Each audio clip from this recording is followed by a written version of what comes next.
Azərbaycan regionda yaşıl enerjiya keçidə yanaşmaların tətbiqi üzrə liderdir və iqlim dəyişmələrinin fəsadlarına qarşı mübarizəyə böyük töhfə verir. Ölkəmiz ekoloji mübarizəni davamlı olaraq genişləndirir və təmiz gələcək üzrə praktiki tədbirlər həyata keçirir. Səmərəliliyi ilə diqqət çəkən öhdəliklər yerinə yetirir. Dövlət Neft şirkətinin metan tullantılarının sıfıra endirilməsi ilə bağlı öhdəlik götürməsi bunun bariz ifadəsidir. Qeyd etmək yerinə düşər ki, beynəlxalq təşkilatların məlumatına görə SOCAR yaxın 10 ildə dekarbonlaşmaya nail olacaq. Bu, bir çox ölkələrin dekarbonlaşma üçün müəyyən etdiyi müddətdən daha qısadır. 2030-cu ildə Azərbaycan istixana qazları tullantılarının 35%, 2050-ci ilədək isə 40% azaltmağı planlaşdırır.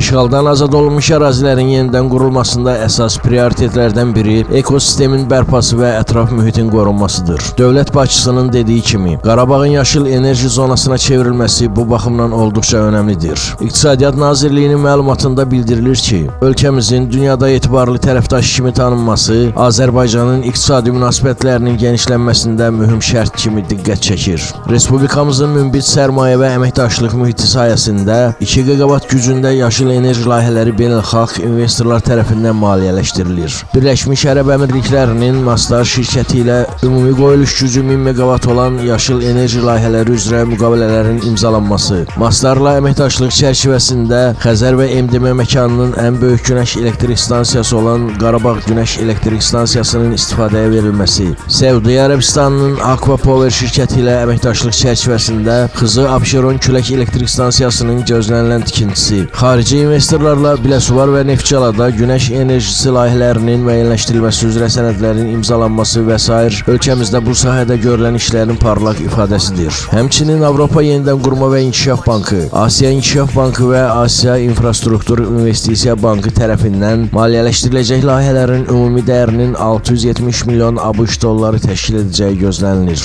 Dövlət Neft şirkəti, BP və Azərbaycan İnvestisiya şirkəti tərəfindən Cəbrayıl rayonunda 240 megavat gücündə Şəfəq Günəş Elektrik Stansiyasının tikintisi nəzərdə tutulur. Azərbaycan İnvestisiya şirkətinin portfelində işğaldan azad edilmiş ərazilərdə Türkiyənin Demirören Holdinqi ilə birgə həyata keçirilən 5 kiçik su elektrik stansiyasının bərpası layihəsinin də xüsusi önəmi var. Bu layihə su elektrik stansiyalarının regionu bərpa olunan enerji ilə təmin edərək ənənəvi enerji təchizatı mənbələrindən asılılığı azaltması ilə Azərbaycan İnvestisiya şirkətinin davamlı inkişafa sadiqliyini əks etdirir. Alternativ energetika sahəsində dünyanın aparıcı şirkətləri ilə bağlanmış müqavilələr nəticəsində ölkəmizə 2 milyard ABŞ dolları həcmində investisiya yatırılacaq. Bu investisiyalar nəticəsində 2000 megavat gücündə bərpa olunan enerji istehsalı mümkün olacaq. Azərbaycanın liderlik etdiyi Xəzər, Qaradəniz, Avropa, Azərbaycan, Türkiyə, Avropa və Azərbaycan, Mərkəzi Asiya, Avropa yaşıl enerji dəhlizləri üzrə layihələr Avropaya yaşıl enerjini müxtəlif marşrutlarla ötürməklə strateji missiya yerinə yetirmiş olacaq və bu istiqamətdə ölkəmizin dünyada mövqeyini daha da gücləndirəcək. Beləliklə, yeni trendlərin iqtisadiyyatda uğurlu tətbiqi, dövlət-özəl sektor tərəfdaşlığının gücləndirilməsi, investisiya fəallığının artırılması və s. amillər innovativ və prioritet layihələrin gerçəkləşdirilməsi üçün münbit şərait yaradıb. Bu layihələrin intensivliyi isə öz növbəsində qeyri-neft sektorunun şaxələndirilməsi və strukturunun yenilənməsində, iqtisadi artımın və davamlılığın gələcəkdə də təmin edilməsində, yaşıl iqtisadiyyatın sürətli inkişafında, sosial rifahın yüksəlişində böyük rol oynayacaq.